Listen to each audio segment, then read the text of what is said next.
right. We're good. Well, welcome back, everybody. My name's Colleen, and my business is Sustain Well, Eating Well, Living Well, Sustain Well.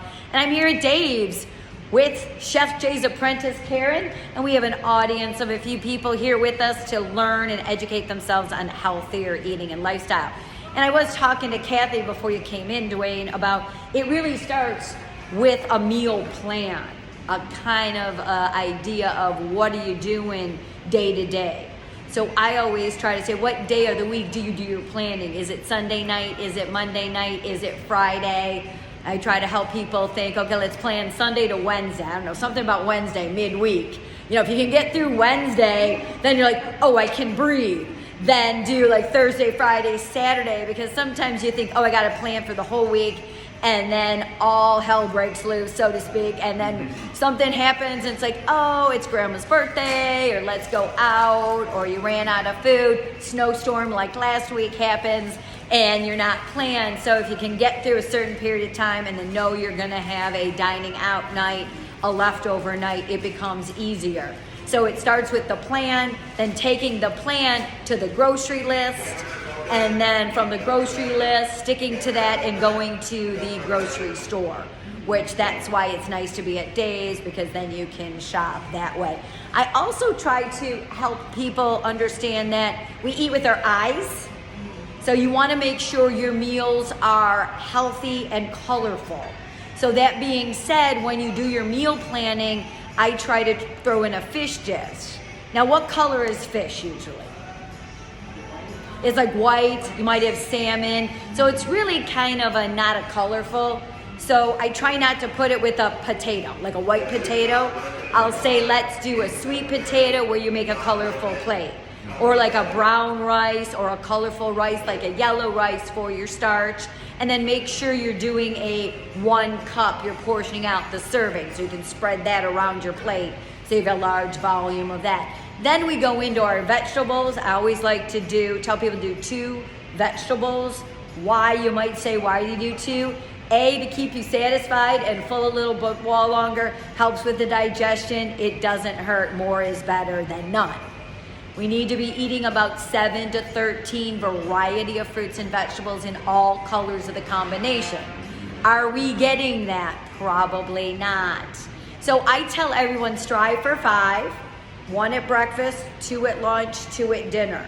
So you can do a fruit at breakfast, you can do, as I was telling Kathy, you can do some sauteed peppers, some onions, some tomatoes with some eggs, or you can make kind of what I call my Buddha bowl, which is either quinoa or rice, and then you can put leftover chicken or an egg in that, and then you can load it with a lot of vegetables. So that could be a breakfast, lunch, or a dinner meal.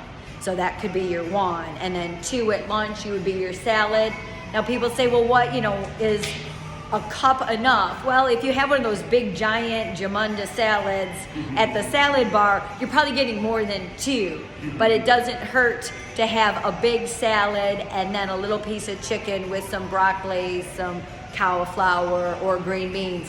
You're gonna find you're staying satisfied longer, than that 3 o'clock munchies won't come into play if you're eating, or eat off of the lunch and spread it out a little bit. So if you didn't eat the green beans or all the salad, have that at 3 if you're getting a little hungry. So spread that lunch out a little bit.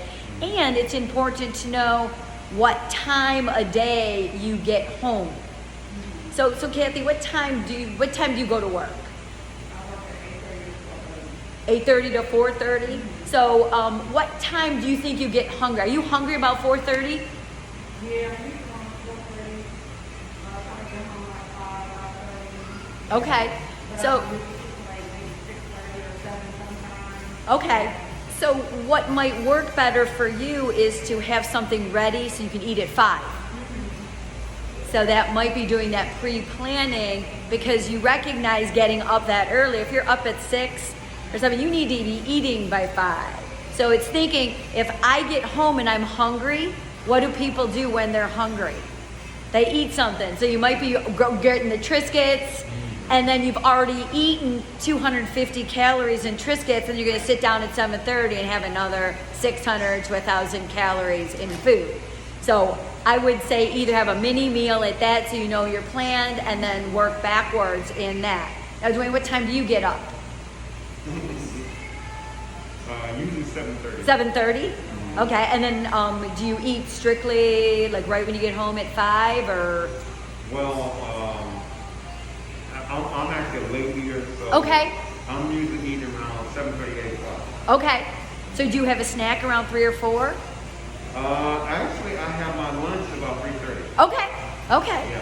So it's good to try to have some sort of pattern. So if you know you're gonna, and everybody needs to eat at 7, then have a lunch later and a heartier early morning meal. And there's nothing wrong with doing some intermittent fasting. You have to find what's gonna work for you in order to stay healthy. I've actually learned some years ago that when I eat lunch, I can eat at 12 noon, but I'm not really hungry. Okay, And I learned my body's like, I'm not hungry until about 3:15, 3:30, and so I only eat when I'm hungry. yeah, and that's a great way to kind of eat when we're hungry and recognizing our hunger triggers. Now, how did you establish that, Dwayne? If you don't mind sharing with us. Well, actually, I was on one of my first jobs at the college, and they started having lunch. It was like lunch at 12:30, and I'm like, okay, but I'm not really hungry. And I ate, and I'm like, and so after I left that job, I was like, I'm not gonna do it anymore. I'm gonna eat when I feel hungry. Okay. And it was around 3:30, and I'm like, okay, what am I feeling? I'm like, well, this is not what I'm gonna eat, right? So I started eating at 3:30, and that's how my body is wired now. Yeah, yeah, So I don't get hungry at 12 anymore. I get hungry at 3:30. right. So I eat dinner. I'm like, you know what? I'll stick to that. And a way to possibly do that, thanks Dwayne for sharing, is to log like your hunger signals and to kind of keep either like a smiley face or a checklist or hash marks so you can actually, because a lot of us don't really understand our hunger cues. We just eat to eat and we're on the clock. It's like, okay, I gotta eat when I gotta get up. My break's at 1, I gotta eat then. So really, it was smart to recognize that and then you guide naturally. And that's what I do, and I work with people on that, whatever is your preference. Because everyone tries to get into a certain diet program, but what works for Kathy might not work for Dwayne. But how many people choose Weight Watchers or Nutrisystems or one of those other plans, OptiFast? There's so many out there because they want to get the weight off quickly. It's not necessarily about the weight, it's about the patterns of behavior that you created over 30, 40 years of your life, depending on how old you are, basically. So that's kind of the thought. So let's get going back and seeing what Karen has back and cooking up in the kitchen. What do we got here, Karen? Right. Well, I prepared my pie while I was getting my asparagus ready and the rice, the brown rice. So today, I'm going to do the asparagus right in the pan. And this can be healthy, just like baking it in the oven. So I use a little bit of olive oil. It's in the pan now. And I'm getting the pan ready. And I'm going to saute the asparagus till it's bright green. Until just a little tender. Then you turn your heat off, because otherwise it's going to get overdone. So, And guys, that's really important to kind of know how to cook your vegetables and know how you like them, and making sure they're green and not brown or black, because you're cooking out a lot of the nutrients. And a lot of times people say, well, Colleen, I don't like asparagus. And I'm like, well, why not? Well, then I find out it's the way their grandma or their mom cooked it. They either steamed it too much and had no flavoring. So then when they get married or live with someone, they're like, oh, I don't cook that because mom fried their eggs so much it was like shoe leather. So they don't like fried eggs. And so you're trying to please somebody and you're like, oh, I don't like that. And they really don't know your style. So it's really learning different cooking techniques. So that's really important. So I am going to bring the camera around so you can kind of see how it's going. Look at that. And we got the rice down there. That's beautiful. And let's go back to why we selected the fish, which I kind of was talking about, is I try to plan with people not to have just beef all the time.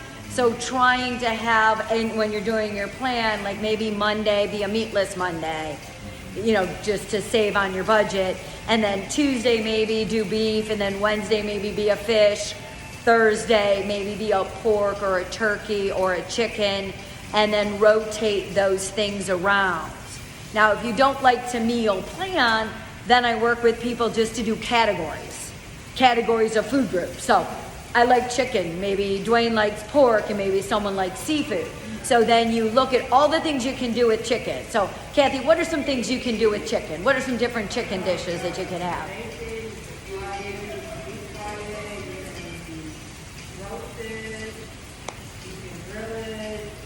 Yeah, there's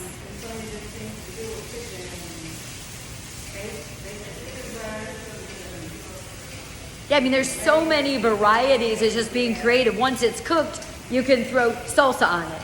And I call it Mexican chicken. You know what I mean? You can throw apricot in it. It's apricot glazed. You know, so it's, you know, you can do a lot with chicken, and, you know, you can do a lot with pork.